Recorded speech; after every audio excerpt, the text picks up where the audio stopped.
Hello students, good morning everyone. Today we are going to start the next chapter, motion in a plane. Next chapter जो आज के लिए हम start कर रहे हैं, मोशन इन ए प्लेन। कोई भी ऑब्जेक्ट जो है उसकी मोशन जो है वो प्लेन के अंदर होगी। इस चैप्टर के अंदर यदि ऑब्जेक्ट आपका प्लेन के अंदर मूव कर रहा है, इसका मतलब क्या होगा, ऑब्जेक्ट की जो मोशन है वो 2 डायमेंशन के अंदर होगी, एक्स और वाई के अंदर। ये पढ़ा पीछे आपने, स्ट्रेट लाइन के अंदर ऑब्जेक्ट का मोशन कैसे होता है, अलोंग एक्स एक्सिस। प्लेन के अंदर हम कह सकते हैं ऑब्जेक्ट की मोशन होगी एक्स और वाई एक्सिस के अलोंग। और स्पेस के अंदर यदि ऑब्जेक्ट आपका मूव कर रहा है, इसका मतलब वो 3 डायमेंशन में आपका मूव करेगा, X Y and Z axis के अलोंग। तो इस चैप्टर के अंदर जो भी हम पढ़ेंगे, ऑब्जेक्ट की मोशन जो होगी इसके अंदर हो रही है, प्लेन के अंदर है, इसका मतलब 2 डायमेंशन में आपका ऑब्जेक्ट मूव करेगा। ठीक है, फर्स्ट टॉपिक इसमें दिया हुआ है, motion with uniform velocity in plane. Object जो है एक यूनिफॉर्म वेलोसिटी से एक प्लेन के अंदर मूव कर रहा है। ऑब्जेक्ट जब एक यूनिफॉर्म वेलोसिटी से प्लेन में मूव करेगा तो उस केस में उसका डिस्प्लेसमेंट, उसकी वेलोसिटी और इक्वेशंस ऑफ मोशन उस केस में आपकी क्या होगी, उसको हम कैलकुलेट करेंगे। ठीक है, इस डायग्राम के अंदर हमने मान रखा है suppose O be the origin. O origin point है for measuring the position and time. इस ओरिजिन पॉइंट से हम टाइम और ऑब्जेक्ट की पोजीशन को मेजरमेंट करेंगे। And A and B are the 2 position. A और बी जो है ऑब्जेक्ट की 2 पोजीशंस है। At time T1, sorry at time आप कह सकते हो या T1 पे ऑब्जेक्ट यहाँ पे होगा और T2 टाइम के ऊपर ऑब्जेक्ट आपका कहाँ पे होगा, B के ऊपर होगा। ठीक है, यहाँ से फिर हम एक पॉइंट से एक arrow draw, origin O, tail at the O end head at the point A। यहाँ से यदि हम एक एरो ड्रा करते हैं तो OA जो है पोजीशन वेक्टर है। इस पोजीशन वेक्टर के 2 कोऑर्डिनेट्स हमने लिए हुए, एक x1 लिया हुआ है, एक y1 लिया हुआ है। ऐसे ही जो दूसरा पोजीशन वेक्टर R2 है, इसके 2 कोऑर्डिनेट्स हैं, x के अलोंग x2 हो जाएगा, y एक्सिस के अलोंग क्या हो जाएगा, y2। तो ऑब्जेक्ट A से B तक डिस्प्लेस्ड हुआ, तो AB जो है यहाँ पे आपका क्या होगा, इधर डिस्प्लेसमेंट वेक्टर AB जो है वो किसके बराबर होगा, उसको हम क्या कहेंगे, डिस्प्लेसमेंट वेक्टर हम इसमें कहेंगे। ठीक है, इसमें जो दिया हुआ है मैं मान रहा हूँ, consider a point object. Object जो है वो हमने एक पॉइंट के फॉर्म में लिया हुआ है, किससे मूव कर रहा है, प्लेन के अंदर। Moving in plane with uniform velocity.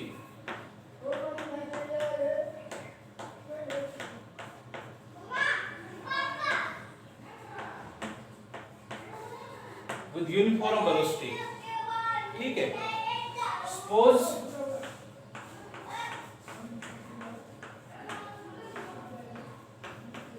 O with the origin for measuring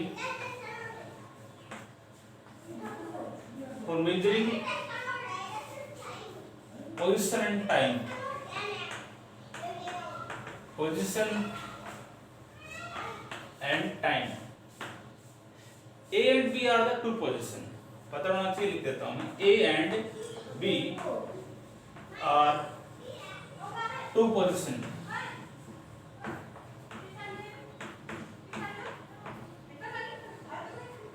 A and B are the 2 position at time T1 and T2। ठीक है, डायग्राम में ये आपको दिया हुआ है, OA जो है किसके इक्वल है, R1 में पोजीशन वेक्टर है और OB आपको ये भी पोजीशन वेक्टर है, R2 वेक्टर। AB जो है वो डिस्प्लेसमेंट वेक्टर आपको दिया हुआ है। सबसे पहले इसके अंदर हम डिस्प्लेसमेंट वेक्टर कैलकुलेट करते हैं। डिस्प्लेसमेंट जो है वो आपका क्या होगा, डिस्प्लेसमेंट यहाँ पे क्या है, ए बी वेक्टर जो है डिस्प्लेसमेंट आपको दिया हुआ है, ये हमें निकालना है, ए बी आपको निकालना है। इसके लिए ये ट्रायंगल आपको दिखाई दे रही होगी, ओ ए बी ट्रायंगल है, ट्रायंगल है ना, जिसके अंदर तीन वेक्टर्स आपको दिए हुए हैं, एक वेक्टर ओ ए है, एक ए बी हो गया, एक वेक्टर क्या है आपका ओ बी है। इस ट्रायंगल लॉ के अंदर हम ट्रायंगल लॉ वेक्टर एडिशन का यूज करेंगे। According to displacement vector A B निकालना है, इसके लिए हम ट्रायंगल लॉ ऑफ वेक्टर का addition, triangle law of vector addition, इसका हम यूज करेंगे। तो इस ट्रायंगल के अंदर इस वेक्टर ओ ए का और ए बी का ऑर्डर सेम है। ऑर्डर सेम का मतलब बताया था, टेल हेड फिर टेल फिर हेड, ऐसे भी आपका कॉम्बिनेशन होता है वेक्टर्स का, तो इसका मतलब ऑर्डर वो ठीक है आपका, टेल हेड ऐसे कनेक्शन होता है। देन फर्स्ट वेक्टर का टेल और लास्ट का हेड जो आपको कोइंसाइड करेगा, उसको मैंने बताया था, उसको हम क्या बोलते हैं, उसको बोलते हैं रिजल्टेंट वेक्टर, उसको हम बोलते हैं। ठीक है, तो ओ बी यहाँ पे क्या है, रिजल्टेंट वेक्टर है और इन दोनों का ऑर्डर सेम है, ओ ए और ए बी का। तो हम ये कहेंगे इसके अंदर ट्रायंगल लॉ से O A vector plus A B vector is equal to क्या आएगा, दोनों जिसका ऑर्डर सेम है, जितने वेक्टर्स हो उन सभी का सम बराबर होता है नेक्स्ट रिजल्टेंट वेक्टर के बराबर। तो ए बी वेक्टर जो यहाँ से आपका जो आएगा वो किसके बराबर आएगा, O B vector minus of O A vector. O B आपको दिया हुआ है, ओ बी आपको दिया हुआ किसके बराबर, R2 वेक्टर, और ये दिया हुआ किसके बराबर, R1 वेक्टर के बराबर आपको दिया हुआ है। दोनों की वैल्यू जो है आपको दिया हुआ है। ठीक है, और ये मैंने बताया है, इस जब ऑब्जेक्ट ए के ऊपर जो है तो इसके कोऑर्डिनेट्स जो है इस पोजीशन वेक्टर के x1 y1 है, जब ऑब्जेक्ट बी पे आता है तो इस पोजीशन वेक्टर के कोऑर्डिनेट्स आपको क्या है, x2 y2 आपको दिया हुआ है। यदि इसको आप कंपोनेंट फॉर्म में आप लिखते हो, पोजीशन वेक्टर को हम जानते भी हैं वैसे, वी नो R1 वेक्टर जो यहाँ पे होगा पोजीशन वेक्टर, तो ये x एक्सिस के अलॉन्ग इसका एक कोऑर्डिनेट्स x1 एक y1, तो इसको हम कैसे लिखेंगे, this is x1 i cap plus y1 j cap. x axis का यूनिट वेक्टर i कैप होता ही है, y एक्सिस का यूनिट वेक्टर जो है वो j कैप होता है। टू डायमेंशन में इसलिए x1 i cap y1 j cap. Similarly i2 vector जो होगा उसकी वैल्यू क्या होगी, ये आ जाएगा, इसके दो कोऑर्डिनेट्स हैं x2 और y2, तो ये होगा x2 i cap plus y2 j cap. हमें डिस्प्लेसमेंट ए बी वेक्टर निकालना है, तो R2 वैल्यू पुट कर दो, x2 i cap plus y2 j cap minus x1 i cap plus y1 j cap. ठीक है, ये आपका आ जाएगा। इसको सोल्व कर दो, ए बी वेक्टर आपका ये आएगा, i कैप दिया हुआ है, इसमें से आप i को कॉमन ले लो, तो क्या होगा, x2 minus of x1 i cap plus यहाँ y2, इसमें से यहाँ भी j कैप है, यहाँ भी j कैप है, कॉमन आ जाएगा, ये आपका होगा y2 माइनस y1 और यहाँ पे आपका j कैप आ जाएगा। तो ये आपका डिस्प्लेसमेंट वेक्टर आ गया, इन द कोऑर्डिनेट फॉर्म में आप कर सकते हो। यदि इसका मॉडुलस निकालना हो, इसका मैग्नीट्यूड निकालना हो इस वेक्टर का, तो उस किसी वेक्टर का मॉडुलस निकालना है, बता रखा है i का जो कोएफिशिएंट जो है उसका स्क्वायर, तो क्या होगा x2 माइनस x1 का स्क्वायर प्लस जो j का कोएफिशिएंट है उसका square plus y2 minus y1 का स्क्वायर और इसका क्या आएगा, रूट आ जाएगा। ये आपका क्या होगा, magnitude of the displacement vector आपका इस केस में ये आपका आ जाएगा। ठीक है, तो ये था डिस्प्लेसमेंट। जब ऑब्जेक्ट ए से बी तक आपका डिस्प्लेस हो रहा था, इस ए पे ऑब्जेक्ट की पोजीशन थी, यहाँ टाइम एट टाइम t1 पे ऑब्जेक्ट यहाँ पे होता है, t2 पे यहाँ पे होगा, और यहाँ पे हम ये कह सकते हैं तो ये ए बी आपका डिस्प्लेसमेंट आपका हो गया। तो ट्राइंगल लॉ से हम ये डिस्प्लेसमेंट वेक्टर को हम कैलकुलेट कर लेंगे। ठीक है, अब इसके अंदर हमें निकालना है वेलोसिटी। डायग्राम का यूज करेंगे हम।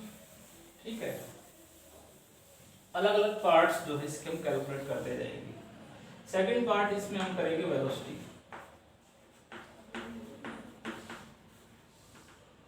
ये हम निकाल रहे हैं। वेलोसिटी हम जानते हैं, वेलोसिटी किसके बराबर होता है, वेलोसिटी होता है displacement per unit time. Velocity यहाँ पे होगा displacement upon time, time interval कह सकते हो, टाइम टेकन कह सकते हो। तो वेलोसिटी, ऑब्जेक्ट की वेलोसिटी एक यूनिफॉर्म वेलोसिटी है, तो वी लिख दिया इसको हमने, और डिस्प्लेसमेंट क्या है आपका ए बी अपॉन टाइम है, और डिस्प्लेसमेंट वेक्टर आपको किसके बराबर आया है, r2 vector minus r1 vector.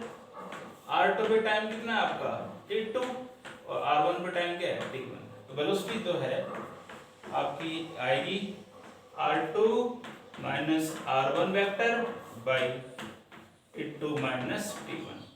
यदि ऑब्जेक्ट जो है एक यूनिफॉर्म वेलोसिटी से एक प्लेन के अंदर मूव करता है, तो उस केस में वेलोसिटी आपकी ये होगी। ठीक है, अब इसका थर्ड पार्ट करते हैं।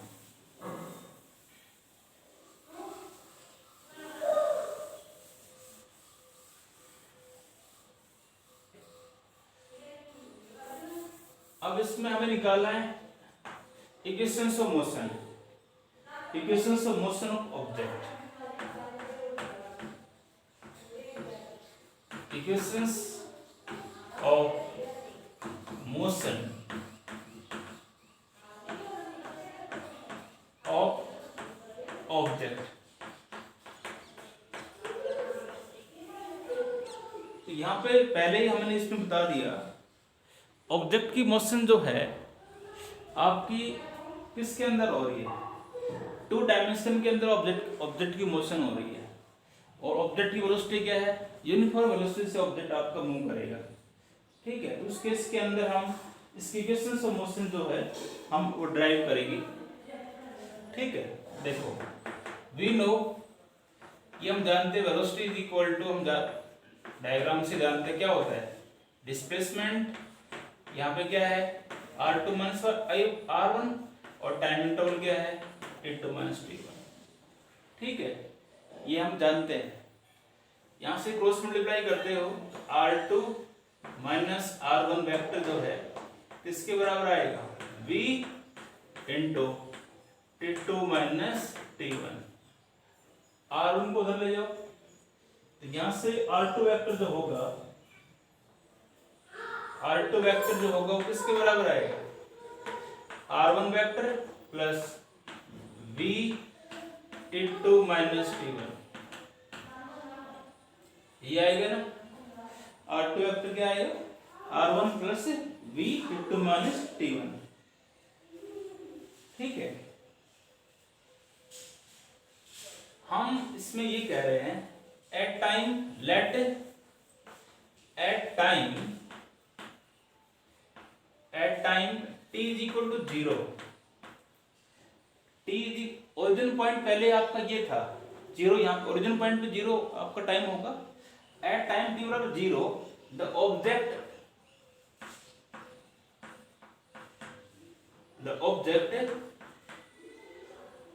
एट a,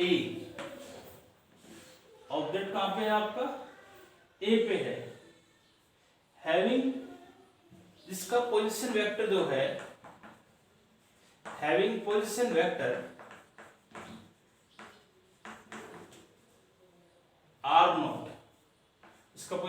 क्या होगा, R naught with respect to origin, with respect to origin O, ये हम इसमें मान रहे हैं। सीधी सी बात है, टाइम यहाँ पे ये आपका ऑब्जेक्ट ओरिजिन पॉइंट ये होगा तो टाइम 0 होगा, और इसका पोजीशन वेक्टर क्या होगा, R naught at time T. आगे बार बार यूज हो गई चीज, मैं बार बार नहीं लिखूंगा, यहां लिख रहा हूं only at time T the object reach at B having इसको क्वेश्चन फर्स्ट ले लेना, having position vector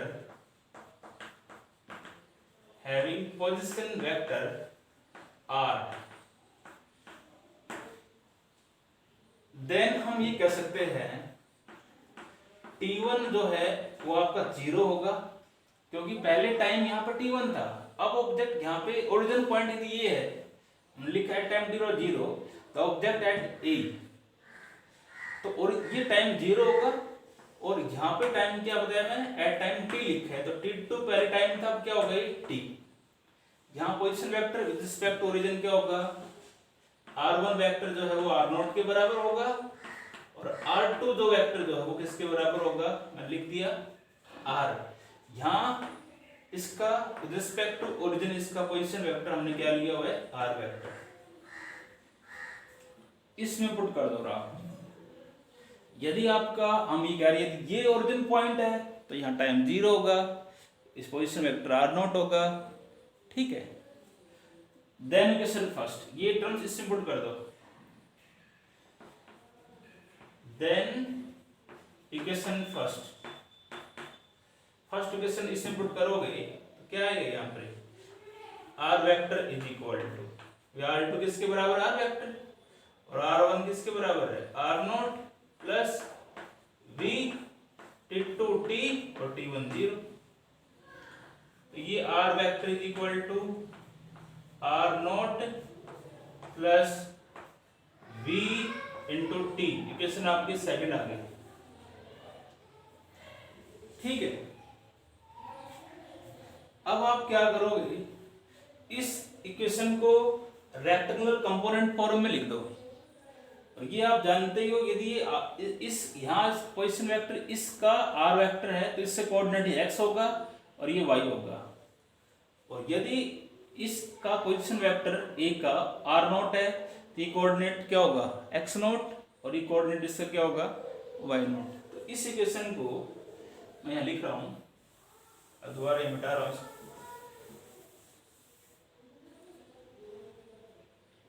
in terms of rectangular component, in terms of rectangular component, इस इक्वेशन को आप रेक्टेंगुलर कंपोनेंट फॉर्म में लिखोगे तो आप इसमें सीधा लिख सकते हो, पोजीशन वेक्टर r वेक्टर की क्या वैल्यू होगी, xi cap plus yj cap बराबर है r0 की वैल्यू क्या होगी कंपोनेंट फॉर्म में, x0 i cap plus y0 j cap. Velocity आपकी v है, ठीक है, यूनिफॉर्म वेलोसिटी कह रहे हैं, सेम वेलोसिटी है, और t यहाँ पे है, t लिख दो इसको, ठीक है। ये तो लिखोगे,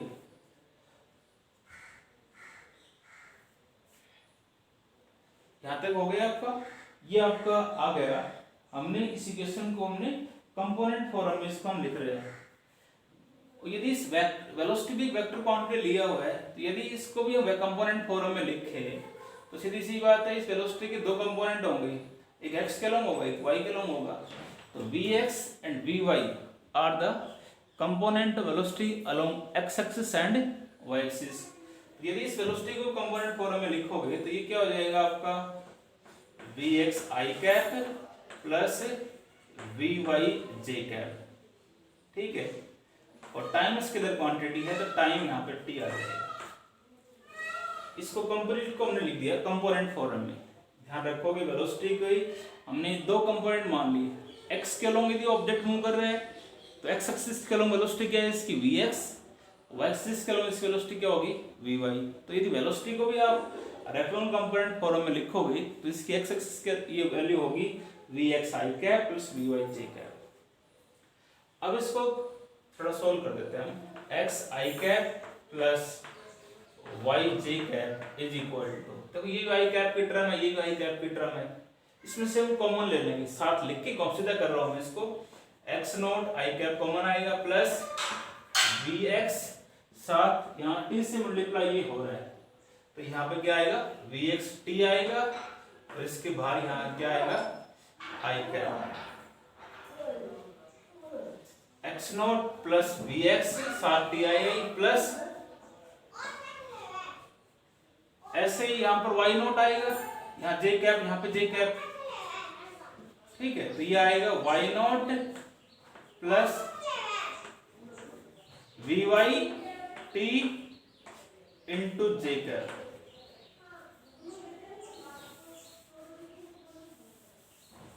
ठीक है भैया, आई कैप ये आई कैप कॉमन आ गया, साथ t से मल्टीप्लाई लिखा और t मैंने यहाँ लिख दिया, t मैंने यहाँ लिख दिया। y नॉट प्लस vy और t साथ आएगा, j कैप कॉमन आ जाएगा। अब इसको कंपेयर कर दो, comparing the coefficient of like term. Compare करना है लाइक टर्म्स को, coefficient of the like terms, मतलब आई कैप की टर्म हमेशा आई के साथ कंपेयर होगी, जे के साथ कंपेयर होगी। तो आई कैप ये रहा, ये आई कैप ये रहा, तो सीधा लिख रहा हूं मैं यहाँ पर एक्स आई कैप बराबर होगा X naught plus V X T और बाहर इसका आई कैप है ही, तो इससे कट जाएगा। तो x इज इक्वल टू यहाँ पे आपका आएगा X naught plus V X T. एक इक्वेशन तो आपकी ये आ गई, इक्वेशन इसको थर्ड ले सकते हो आप। ऐसे ही सिमिलरली y एक्सिस के लोग आई कैप के साथ कंपेयर हो गया, j कैप की टर्म j के साथ कंपेयर होगी, then yj cap is equal to y naught plus vyt और आउटसाइड इसमें दिया हुआ j कैप, देन ये कैंसिल इससे होगा, y इज इक्वल टू आपका ये आ जाएगा y नॉट प्लस vyt आपका आ जाएगा। इक्वेशन आपके आ जाएगी 4। There are two equations of motion। यदि ऑब्जेक्ट एक यूनिफॉर्म वेलोसिटी से एक प्लेन के अंदर मूव कर रहा है तो x एक्सिस के अलॉन्ग उसकी पोजीशन क्या होगी, x is equal to x naught plus vxt और y equal to y naught plus vyt। ठीक है, ये आपकी there are two equations of motion। ठीक है, अब हम ये 3 and 4 there are two equations of motion लिख सकते हो, 3 and 4 are the equations of motion। अब लास्ट में हम इसमें कर रहे हैं fourth part.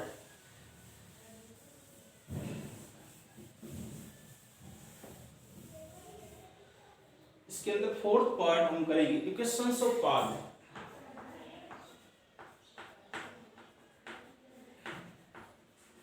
Equations of path.